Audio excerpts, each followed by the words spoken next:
ዴት ስንወጣ የመጀመሪያ ጊዜ ሱፍ ነው የለበሰ። ምን አለኝ መሰለህ? 3 ነገር እኔ እንደሌላ ወንድ መኪና በር ከፍታለሁ፣ ይከፍትልኛል፣ ወንበር ይጎትትልኛል፣ ጃኬት ይሰጠኛል። አስበሽ ከሆነ ላይ እንዳትሳሳች እነሱ አይረሳባቸው። መቼ ነው የማይረሳኝ? አሁን ኖርማሊ ለሴት ልጅ በእንደዛ አለም ፍቅር የምገልጸው አሉ። መኪና በር አልከፈትክልኝ ምናምን ብሎ የሚጣሉ አሉ፣ የሚለያዩ ምናምን። እሱን ነው የምልህ። አሁን እሱም መጀመሪያውን ፍቅር የለም፣ በሩ ነው መኪናውና በር መከፍት ነው።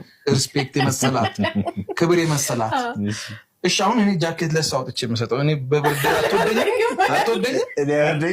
አይደለም፣ እሷ አትወደኝም ወይ? እኔ ብርድ ይመታኝስ? ገብቷል ማለት የምትወደኝ ከሆነ ለእኔ ብሎ ተመታ አይደለም፣ በቃ አሞኛል። እኔ እሷም ያማታል። ፍቅር ነው፣ አንድ ነን። እንዲህ አይነት ይሄ ወንበር መሳብ ከኒውዮርክ ተጠግርጎ ቆሻሻ ውስጥ የተጣለ ባህል መጥቶ እዚህ ጋር ምናምን እንዲህ አይነት ነገር የለም። መቆለት ምና አይደለም ማለት እኔ የምለው አክብሮት እንደዛ አባቶች አላስተማሩንም። እንደዛ ሴት ልጅን ፍቅርና አክብሮት የምገልጸው በዚህ አይደለም። ይሄ ውሸት ነው። በር መኪና ልቧ ማግኛ ነው፣ ዘዴ ነው። ልቧ ማግኛ ዘዴ ነው። ምናምን ሶፊት እንደዚህ ስበ ምና ጃኬት አንተዬ ምና አንተ እንዲህ ተንቀጠቀጥክ እየሄድክ ምናምን እንደዚህ የለም። መጀመሪያ ከምትከወድልካት ጃኬት ይዝላታል።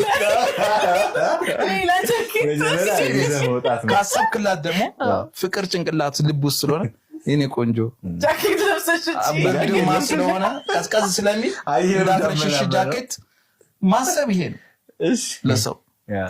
መኪና እንዲዞር አንተ የምከፍተው ምን ስለሆንክ ተከፍቶ ቢሰረቅብስ? መኪና ከፍቶ ቁልፉ ላይ ነው ልብ የሚልስ እዛ ነገር እንደዚህ አይነት ነገር የለም። መኪናውም የለም ቁራይልና የለም መኪና።